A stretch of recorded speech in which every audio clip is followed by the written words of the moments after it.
some people don't have insurance or they can't afford to see a therapist.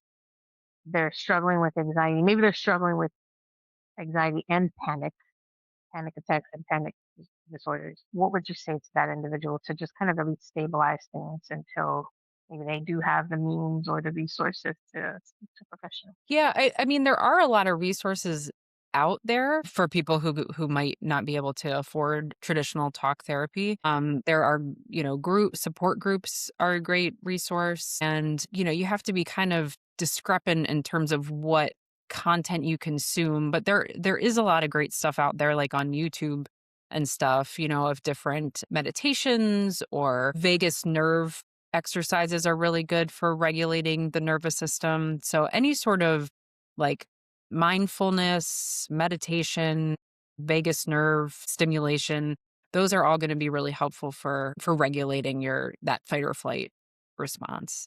So, and then they have there are apps out there like Headspace and Calm, and those have some good meditations, especially for people who are kind of beginners. And then I also like the app, the tapping solution. It uses something called the emotional freedom technique. So you tap on different parts of your body and like kind of while you're doing a meditation, and that can also help to just kind of regulate that anxiety. Okay, I've never heard of that one. And what about panic? So I'm actively having a panic. Yeah, again, like the vagus nerve exercises are probably going to be best there.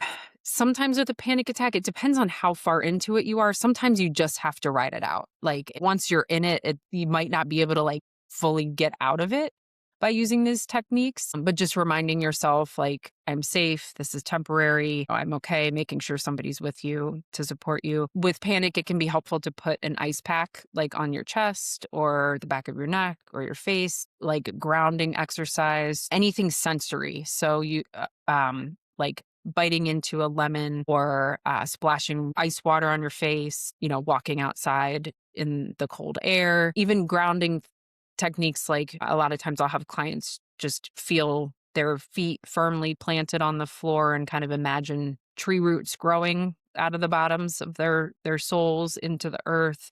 What that does is it brings you back to the present moment. So a lot of times with anxiety and panic, we're not here, right? We're like either here or we're we're gone, right? We're sort of disassociated. And so it brings us back to the present moment where we can feel safe again.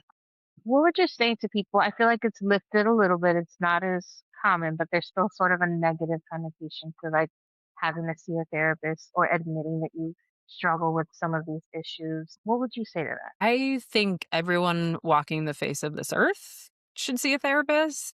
Like, people think that you have to have some sort of severe mental illness, and that's just absolutely not the case. Most of my clients are very high functioning, very successful people I'd probably be like friends with, if they weren't my clients. And so I think it's just to normalize it that like there's room for growth for everyone. And throughout our entire lives, right? We never sort of hit a finish line where we're like, okay, I'm good, I'm done. At least I hope not.